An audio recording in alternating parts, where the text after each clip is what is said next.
So here it is, one of the most anticipated handheld ultrasound devices is finally out. But what does it take to beat the previous guise of the Butterfly iQ with the new Butterfly iQ Plus? Well, we're going to take you through it.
Hi there, it's Johnny Wilkinson here from crickcarenorthampton.com, and I know this has been done on one site already, but I'm going to give you quite an in-depth view and my thoughts on the new release by Butterfly. So this has been a very exciting piece of news in the world of portable ultrasound, certainly, and the big release came on the 8th of this month. Many of you may have seen the sort of keynote speech that was released by Butterfly. And you'll have read the tweets and all kinds of other things. Now, just a conflict of interest. I've done quite a bit of work with Butterfly. I do not get paid by Butterfly. However, I just wanted you to be aware that they have very kindly provided me with the new iQ Plus to review, and I've had this in my possession for quite some time now, a good couple of months. Putting it through its paces, and of course we've got the good old iQ. Now, if you actually look at the pair of them side by side, there's very little difference to behold that's particularly obvious. Same wireless charger, same looking probe, same case if you're lucky enough to have one of the cases. They are extremely good, these cases, by the way, if you want to get one for your device to keep it protected. So here are both probes together. Both Butterfly devices. Got the iQ standard, sorry that's my little one shouting in the background, and the iQ Plus here. Now if you look at them side by side, Butterfly are claiming that the size of the iQ Plus is smaller than the iQ itself. Now looking at this, I mean, you've got no idea of true perspective of course on my webcam, but the iQ Plus, I would say, is very slightly smaller. And as people have done before, weight-wise, I'd say they're very similar. Now, I will weigh them just to prove in a second for you. Sorry about the banging in the background. And you've got the same battery display device on the front of them here as before. So actually, from the outset, there is actually little to see that's much different, if I'm perfectly honest, being 100% honest with everybody. But underneath the bonnet, as it were, there is a lot at play, which we're going to talk about shortly. Okay, so Butterfly have also claimed that the new iQ Plus is lighter than its predecessor, the iQ, so we'll put that to the test. So I've got my trusty, hacky-looking set of digital scales here, so we're going to put the pair of them on the scales and see what we get. So here we have the iQ Plus coming onto the scales now, and it comes in at a stonking 274 grams. Then we got the lovely tried and tested workhorse of mine, iQ, coming in at 289. So they are telling the truth about that one. It's definitely lighter. And I'm going to have a look at the size of the footprint for you now as well, with this trusty, dreadful looking tape measure. So the actual length footprint of the standard IQ device is 3.8 centimeters across by 2.7. So 3.8 by 2.7, and the IQ Plus is 3.7 by 2.3. So ever so slightly smaller, and that's mainly on the width here rather than the length of the probe. So the long axis, so the broad short of the probe is slightly shorter. So what is the IQ Plus all about? I know you're gagging to hear, so let's crack on and we'll tell you. So yes, smaller and a bit lighter, but is that footprint small enough to give us better cardiac images? Because that's what everybody wants to know about this device. Please do go and visit Butterfly's website, scan this QR code here because it will take you directly to the IQ Plus, and it'll tell you how you can purchase one. Is it cheaper? Pretty much same price. Is your IQ obsolete? No, it isn't obsolete, but going forward you will not be able to buy any more IQs. It's the IQ Plus has now replaced it, I believe, and I think there are some discounts and deals that you can get if you look at the site. Okay then, so let's talk about obstetric scanning. Yes, I do a bit of this, but mainly on my wife because she's due on the 4th of November, so we've been keeping an eye on baby Wilkinson, so I thought I'd show you a few things here. Now here, Butterfly have got very nice software which will allow you to calculate gestational age, and here is by parietal diameter that I'm doing, and you can see here at the bottom you've got BPD, which gives a gestational age of 19 weeks, which is extremely accurate for the time that we're doing it. And also we've got femur length here, you've also got head circumference and abdominal circumference down here, and all of those together will give gestational ages calculated as such at the bottom. Again, pretty accurate, pretty good, and well done to Butterfly for having this software on there because I thought it was fantastic. Baby Wilkinson again having a good kick around on the left there. Very clear, crisp images. Again, these are with the IQ, not the Plus, the IQ, but I'm just demonstrating their software. And again, here's biparietal diameter being measured on the right-hand image here. Okay, so moving on to ophthalmic. Yes, we do quite a bit of this, and I've been utilising the ophthalmic settings quite a bit on the ICU, particularly when we've got patients worried about raised ICP.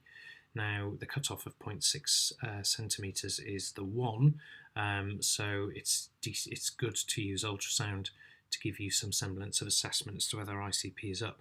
And you can see on the left side here, we've got the IQ. This is my eyeball. You can see the lens very nicely there, and you can also see the optic nerve sheath down the bottom here, just demonstrated down there very clearly. Here's the IQ Plus on this side.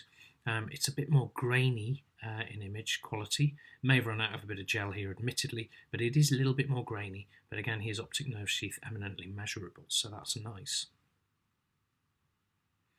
What about lung? Everyone got very excited about lung ultrasound.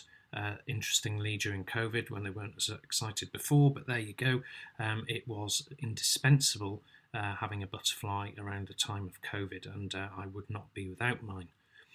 So the image on the left here shows me scanning my lung base on the right side, and you can see my lung base down here. Here's the diaphragm coming in down here, and the lung base coming into view here. Here's my liver. So nice and crisp and clear. On the right side, again, I got the TCG slightly wrong, but it's the same lung base.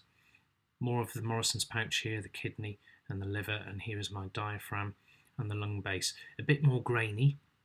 And I will point out I like to use abdominal setting for lung purely because I get crisper images with it. That is not to say you shouldn't use lung, it's just I prefer it. But a bit more grainy on this side, a bit more echo bright, but probably to do with gain settings there, so similar.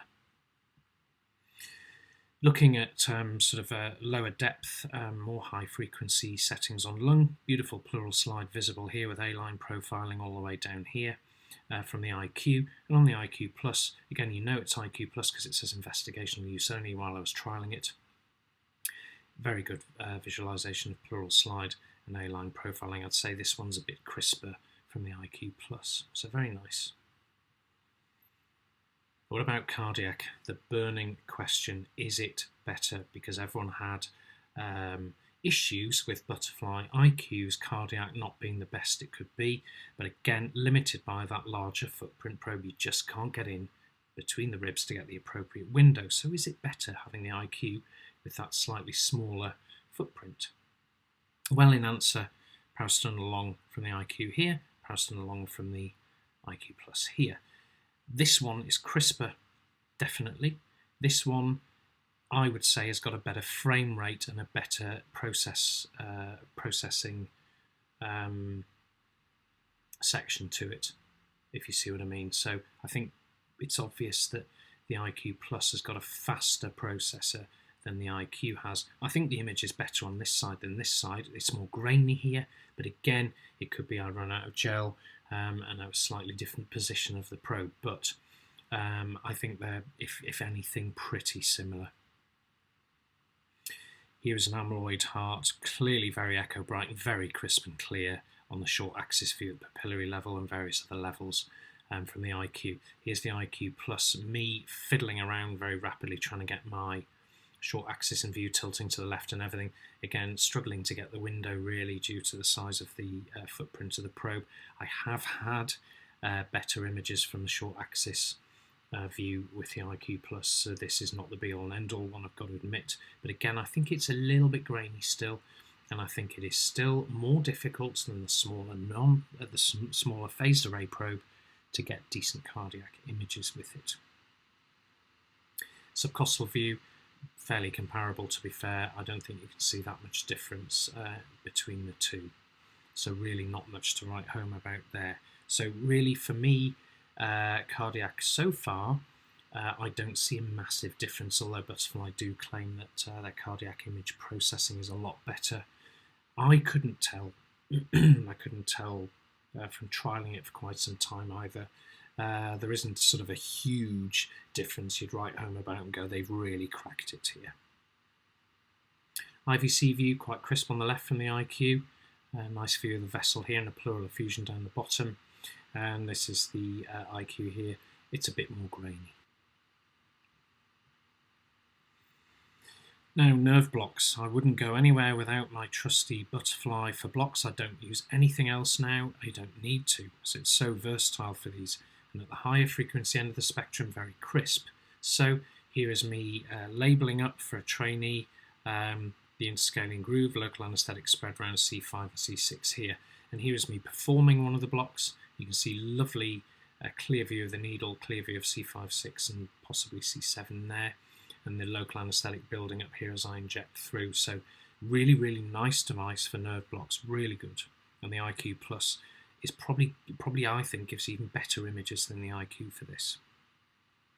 Here's the IQ Plus again. Here's me placing the needle down into the tap layer just here, and I'm going a bit beyond and hydrodissecting out, and I'll pull the needle back to open up the plane here, as you can see beautifully and very clearly using the IQ Plus device. Here we've got the radial nerve, and this is the head of the radius down here, so I'm doing it at elbow level and I'm blocking around those vessels there to cover the radial nerve for wrist surgery, and it worked beautifully. And here is the supraclavicular block, and here's the needle going in subclavian artery here and the plexus here, and I'm dissecting through. Here's the first rib. So you can see very clear view of the needle and stuff. So for blocks, it's absolutely brilliant. IV access, yes, again, it is a great device to have when you're going to see difficult patients on the wards, and I take it everywhere with me. Here's the needle going in, and you'll see me sliding the cannula over now and down into the vessel. Similar view on this side of the same sort of thing. This is all with the IQ, but I will tell you that the image quality from the IQ Plus on the higher frequencies I think is a bit superior to the IQ.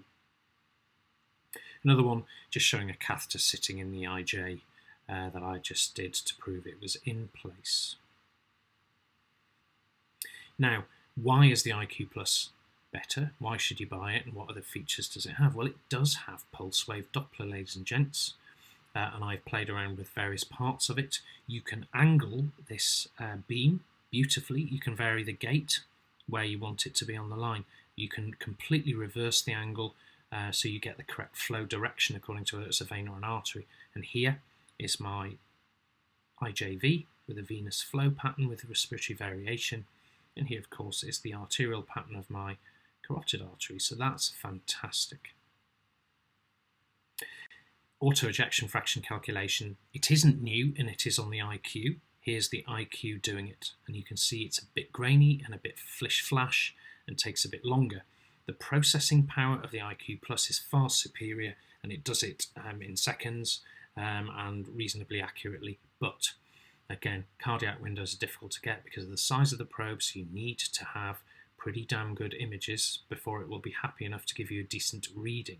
If it doesn't, and you record the reading, you can then post hoc change according to diastolic and systolic diameters where you put your monoplane, so you can adjust it afterwards.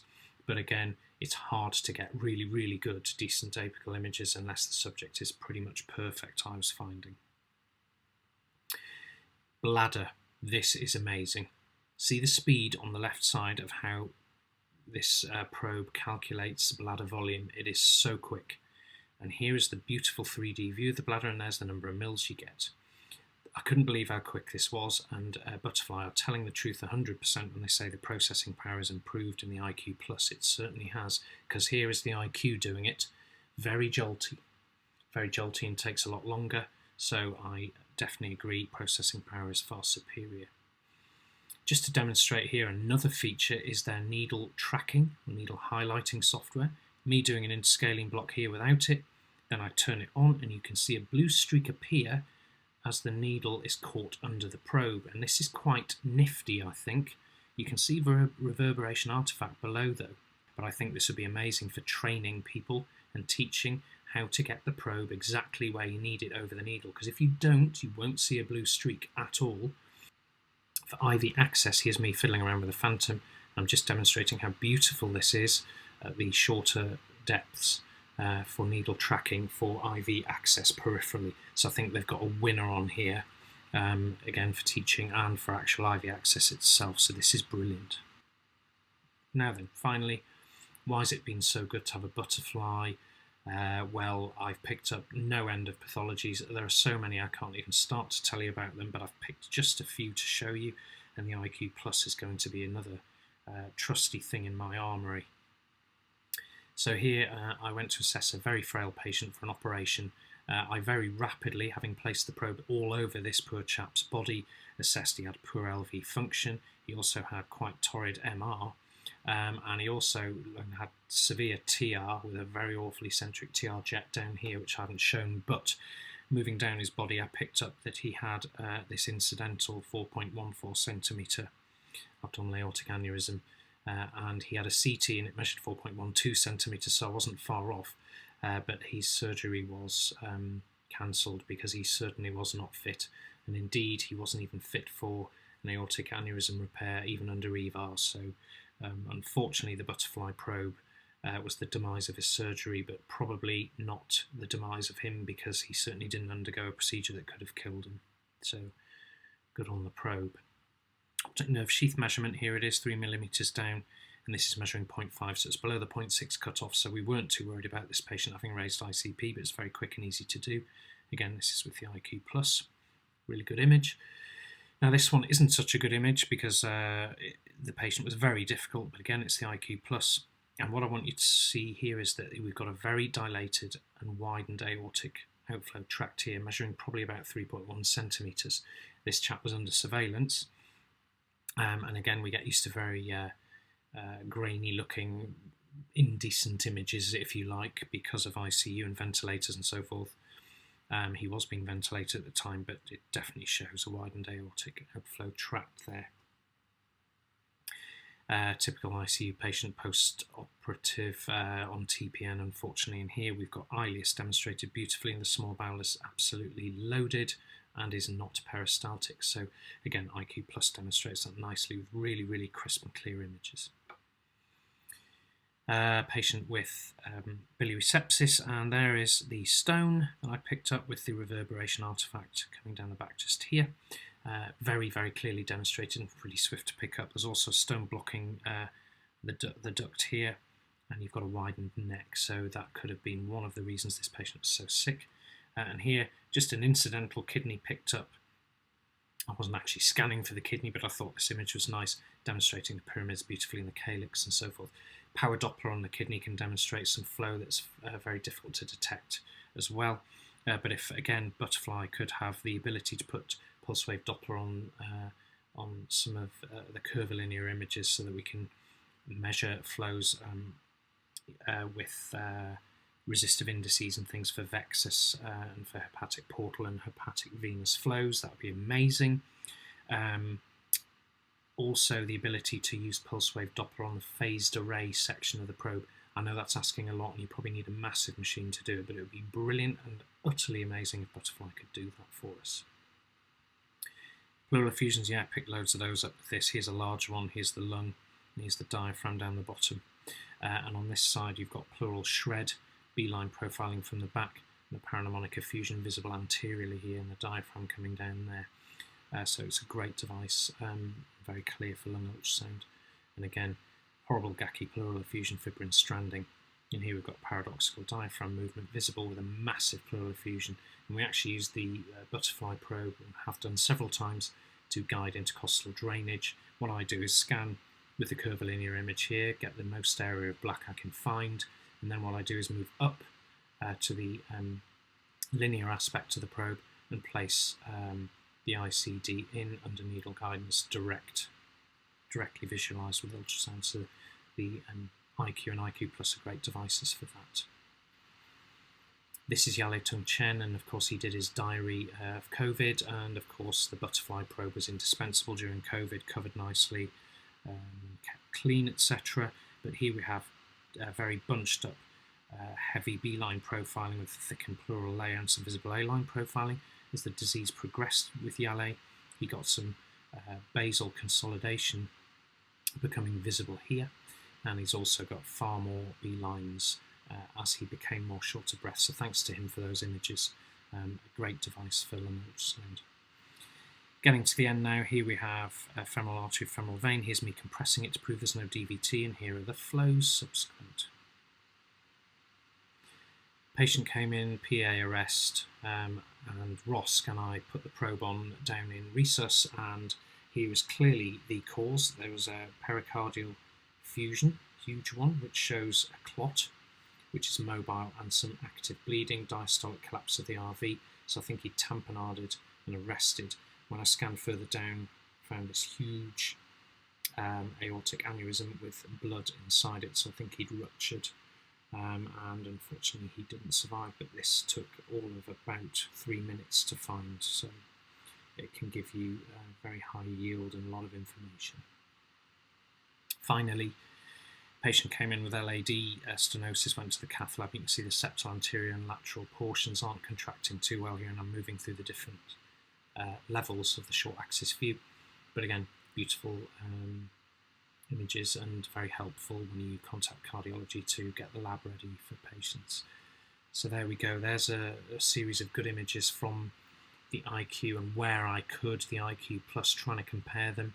I think generally processing power of the IQ Plus is far superior. It is quick. The other thing I want to point out is the battery life goes on all day, and it doesn't get as hot, the probe, either. I've definitely noticed that. All modalities fairly similar, and I would say I think cardiac again is fairly similar to the IQ, so I don't see a marked improvement that Butterfly are claiming is there, but again, maybe I need to do a far bigger series of cardiac imaging to decide that. But I do think even with a reduction in the size of that probe footprint, we still have an issue with size to get to the appropriate rig windows. So there we go. Do you need to go out and buy the IQ Plus? Yes, I think it's a great device, and I think you should.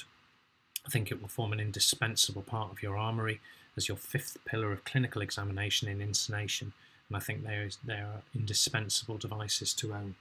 I am impressed with what Butterfly have offered, and I'm very impressed with how they seem to be innovating and progressing with the software and the changes that they are giving. Again, want to reiterate, cardiac is still much the same. It's really sad to say that, but I think it is still much the same. But the rest of the probe, I think they are on to an absolute winner, so well done.